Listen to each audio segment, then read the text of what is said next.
Selamat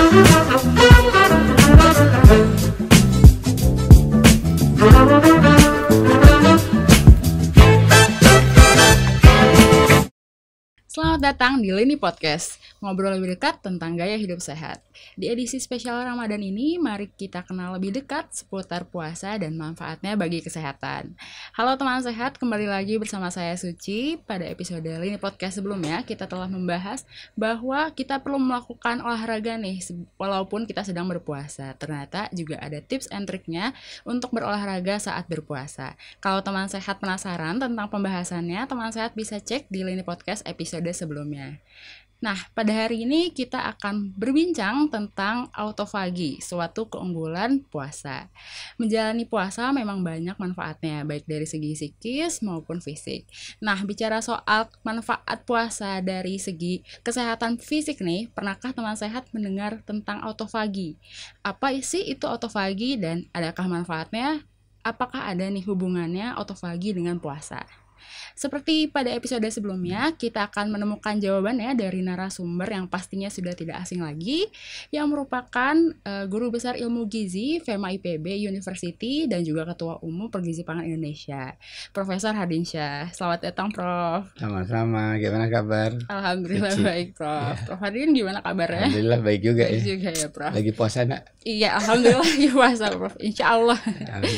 Iya. Nah, Prof, saya tuh ingin bertanya nih, Prof. Saya tuh heran mengapa kalau orang puasa itu ada yang merasa lapar dan ada yang merasa tidak lapar nih, Prof. Ya, banyak faktor yang menyebabkan ya. Mungkin kita bisa kelompokkan pada 3 hal ya. Pertama, dari sisi yang bersangkutan, orang yang berpuasa tadi. Karena kalau banyak sel-sel aktif di tubuh seseorang, itu pertanda bahwa energi basalnya lebih tinggi ya. Energi basal itu apa? Energi yang butuhkan sehari-hari ketika kita dalam keadaan istirahat ya. Biasanya diukurnya ketika lagi bangun tidur gitu ya, pagi hari sebelum beraktivitas organ-organ besar. Nah, ketika sel-sel kita yang aktif banyak, yang ditunjukkan secara sederhana orangnya berotot gitu ya. Berarti kan ini pertanda bahwa dia memang banyak cadangan glikogen, tapi juga bahwa sel aktif tadi memerlukan lebih banyak makanan ya. Artinya yang dibutuhkannya lebih banyak dibanding orang yang tidak berotot ya, dengan usia yang sama misalnya ya. Atau dengan berat yang sama tapi yang satu lagi banyak lemak gitu ya. Nah, jadi orang yang tadi berotot ini pasti lebih cepat lapar dengan asumsi sahurnya sama, ya. Itu yang pertama. Kemudian yang kedua bisa juga karena pengaturan makan di malam hari, terutama ketika sahur kurang kurang sehat dalam tanda petik ya, kurang baik ya. Karena apa? Karena bisa jadi pertama terlalu banyak zat yang mudah untuk dicerna, mudah untuk dikonversi, diubah menjadi gula darah ya, sehingga gula darah tadi cepat meningkat, cepat turun. Jadi karena ulah sahurnya ya. Kemudian bisa juga sebenarnya karena aktivitasnya ya. Jadi ada orang yang habis subuh jalan ya. Kemudian jalan kaki maksudnya atau barangkali aerobik online barangkali ya, karena udah terbiasa barangkali. Kemudian bekerja normal seperti biasa, hanya pemerintah di bulan puasa lebih cepat pulang katanya gitu ya. Nah, bisa jadi karena energi yang dikeluarkan itu tetap atau lebih banyak, sementara yang diasup lebih rendah ya. Ya, di samping itu juga bisa juga yang gangguan hormonal, tapi umumnya 3 hal inilah ya yang bisa kita sebabkan kenapa orang jadi cepat lapar atau merasa lapar. Ada yang biasa-biasa saja. Sebenarnya juga bisa 5 hal ya. Jadi kalau hormonal tadi yang keempat itu ada namanya leptin ya, tapi itu biasanya setelah hari kedua ketiga puasa. Kecenderungannya grelin lawan dari leptin. Grelin ini hormon yang membuat kita rasa lapar, bawaannya ingin makan aja. Jadi kalau ghrelin meningkat kita bawaannya lapar. Tapi kalau ghrelin menurun biasanya disertai dengan leptin yang meningkat, kita bawaannya Kenyang aja ya gitu. rasanya nggak lapar gitu ya. Nah kemudian tadi yang kelima Bapak sampaikan tadi, memang ada proses di dalam tubuh ya, ketika setelah sekian lama, sekian hari, biasanya itu mulai hari kedua ketiga, kalau kita defisit energi, maka terjadilah menghasilkan zat gizi sendiri tubuh. Lain proses namanya autofagi. Autofagi itu ya, Prof. Ya, jadi ada 5 ya. Ada 5 Iya. ya, Prof. Yang pertama itu adalah tergantung kondisi fisik Iya, seseorang. banyak sel aktifnya ya. Iya, banyak sel aktifnya. Dan yang kedua itu tergantung pola Manajemen sahurnya. sahur Iya, dan makan manajemen malam sahur. ya. Aktivitasnya juga ya, Prof. Ya, 3. Lalu juga Hormon. hormonnya, ghrelin dan leptin yang tadi, hormon kenyang dan lapar ya, Prof. Dan yang kelima itu autofagi ini ya, Prof, Ya, yang akan kita bahas nantinya. Aduh. Nah, bisa dijelaskan nggak sih, Prof, bagaimana maksudnya pola sahur yang bisa menyebabkan rasa kita tuh jadi tidak lapar gitu saat berpuasa? Ya, pertama tentunya kalau makanan-makanan yang lambat dicerna ya. Jadi artinya kalau karbohidratnya harus disertai dengan serat. Tidak berarti bahwa karbohidrat itu bijian utuh. Bahwa bijian utuh juga bisa, tapi bisa saja nasi yang sudah rendah seratnya, ataupun ada yang hobinya barangkali dengan jenis berasal dari terigu, entah itu roti atau mie, itu diperbanyak sayurnya. Sayurnya juga sayur yang berserat ya. Kita tahu sendirilah sayur yang berserat itu relatif biasanya agak sulit dicerna ya. Kangkung, Iya, bayam betul sekali. ya. Jadi itu yang memperlambat nanti. Tadi rasa kenyang tadi dirasakan agak lebih lama, proses pencernaan menghasilkan gula darah di tubuh tadi jadi pelan. Jadi untuk triknya sendiri supaya menahan rasa lapar sendiri itu perbanyak makan makanan yang berserat tinggi gitu ya, Prof. Ya, tapi beyond dari yang 5 tadi juga tergantung niat. Nah, itu bedanya kelaparan dengan puasa Ramadan. Bedanya Ramadan dengan intermittent fasting yang bukan karena spiritual. Kalau nggak pakai spiritual kadang-kadang nggak pakai niat kan ya. Jadi nggak ada. Jadi niat itu akan menjadi dasar kita, apapun kita akan sanggup berjuang. Jadi kalau apapun kita sanggup berjuang, kecil rasa lapar. Enggak lapar, enggak. Karena ada sesuatu yang dia akan capai, ketakwaan tadi ya. Jadi lapar beda dengan puasa. Puasa secara spiritual beda dengan puasa dengan non spiritual. Dalam arti tadi makna lapar ya. Dia gigih, hal yang biasa itu gitu ya. Meskipun kalau tidak itu di bulan Ramadan tuh laparnya luar biasa gitu ya. Karena niatnya beda ya. Nah, kemudian Prof, kerja hormonnya seperti apa sih, Prof, yang kaitannya dengan puasa? Ya tadi yang ghrelin sama leptin tadi ya. Ya. Yang untuk mengatur rasa lapar dan kenyang. Iya. Nafsu makan akhirnya ya. Jadi kalau ghrelinnya tinggi, bawaannya tuh pengennya mau makan aja gitu ya. Kalau leptinnya normal, itu bawaannya rasanya kenyang. Nggak gampang tergoda lah dengan makanan ya. Meskipun Suci misalnya lagi nggak puasa karena mens, makan di samping bapak merasa biasa aja, nggak tergoda gitu ya. Nah itu salah satu ciri karena leptinnya bagus. Leptinnya bagus. Apakah meskipun ada itu nggak dianjurkan ya. Maksudnya jangan sampai kita demo makan di depan orang yang puasa, itu kan secara etika nggak baik ya. Harus toleransi juga.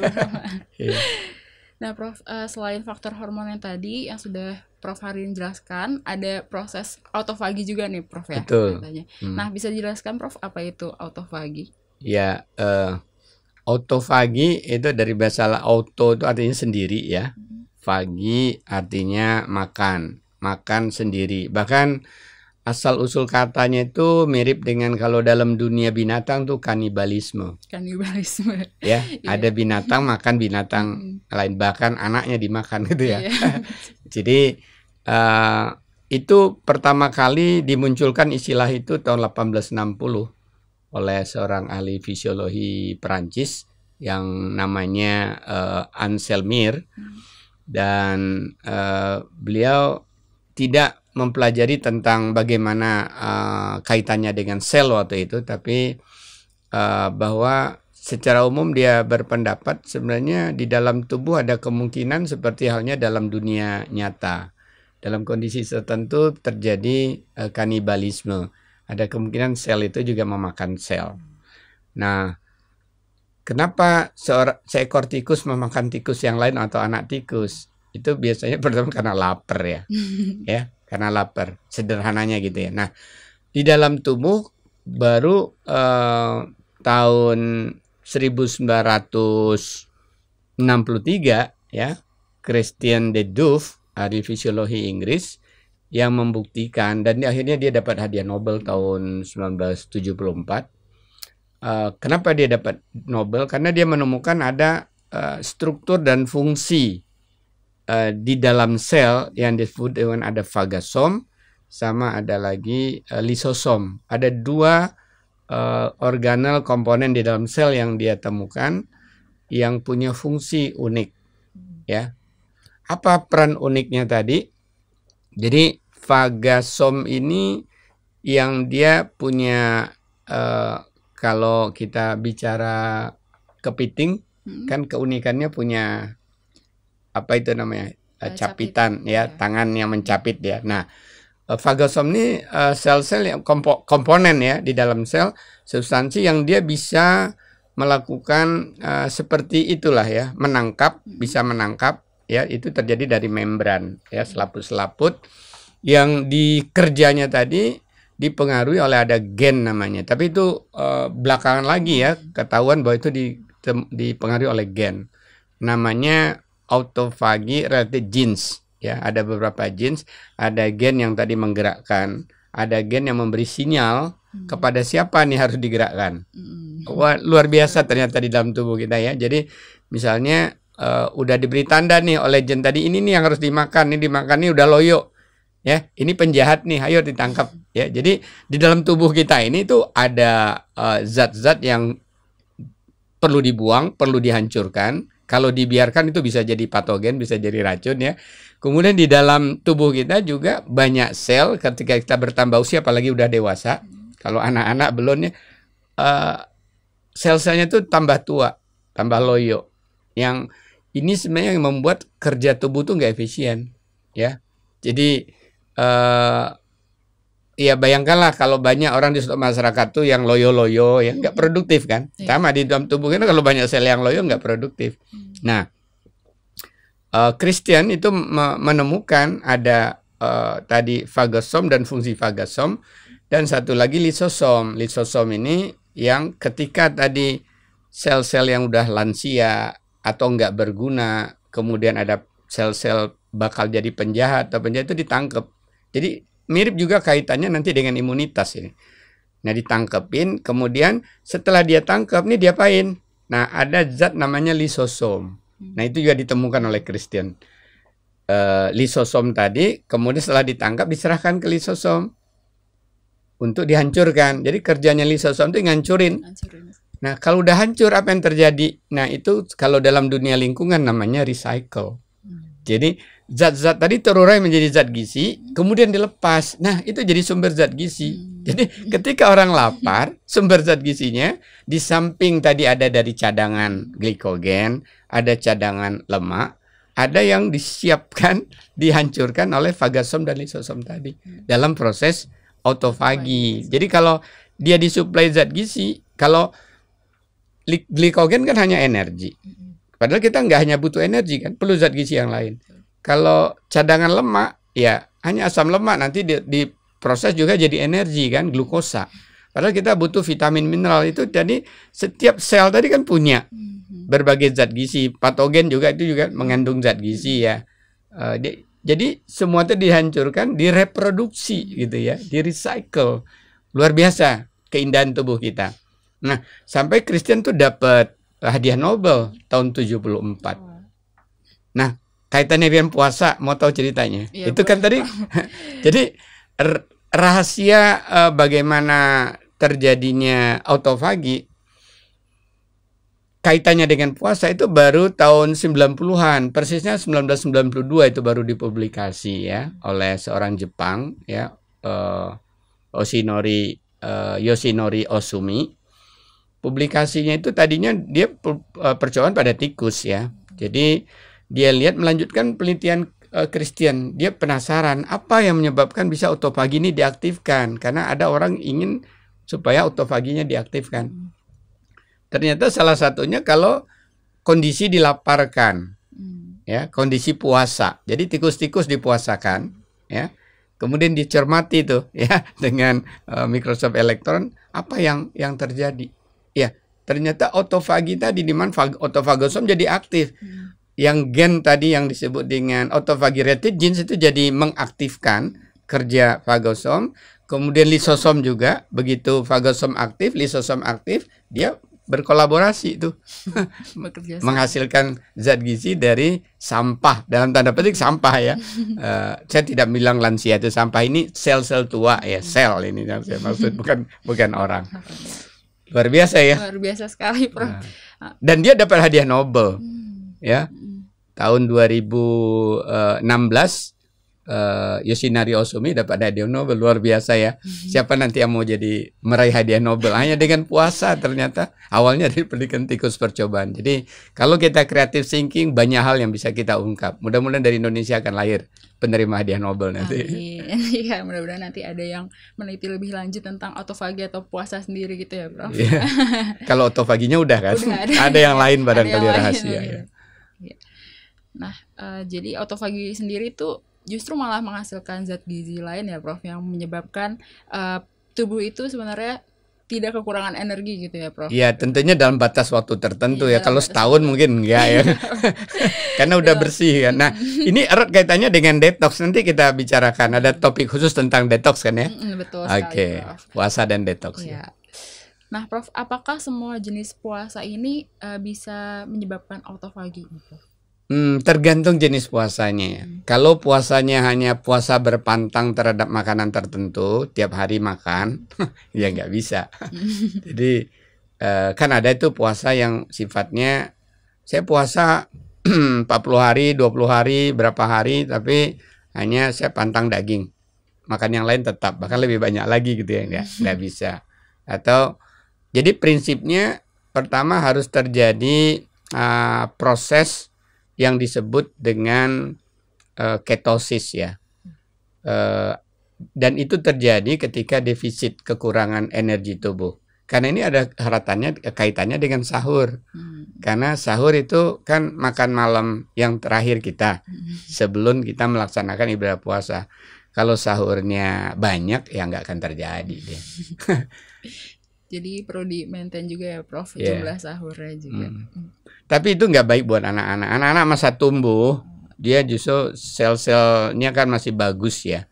Jadi jangan dibatasi. Ya, karena itu anak-anak memang diupayakan supaya ikut sahur. Karena itu memang di agama Islam anak-anak sebelum remaja itu nggak diwajibkan, ya. Nah itu juga menurut saya relevan sekali gitu, nilai spiritual itu dengan tinjauan sains ya. Nggak diwajibkan. Mungkin bisa dilatih dulu. Justru bagusnya buat orang tua, karena di orang dewasa itu udah mulai banyak sel-sel tuanya. Nah, Prof, saya juga penasaran nih, Prof. Apakah ada cara lain nih, Prof, selain berpuasa untuk terjadinya proses autofagi itu sendiri, Prof? Ya, ada.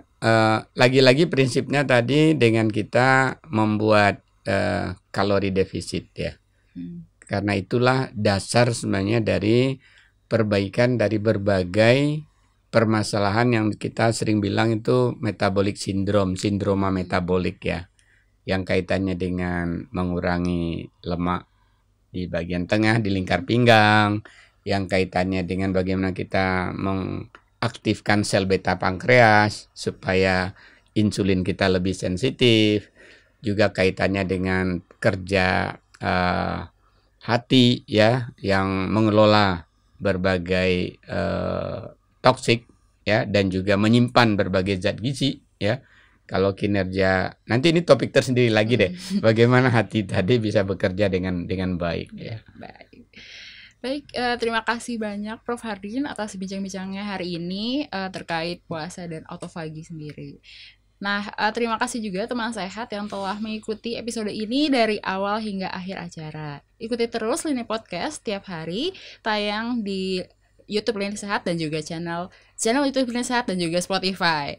Nah, tetap jaga jarak dan juga jaga kesehatan. Tetap ikuti protokol kesehatan dimanapun teman sehat berada. Stay safe dan stay healthy. Sampai jumpa di Lini Podcast selanjutnya dengan topik bisakah puasa untuk detox. Sampai jumpa teman sehat.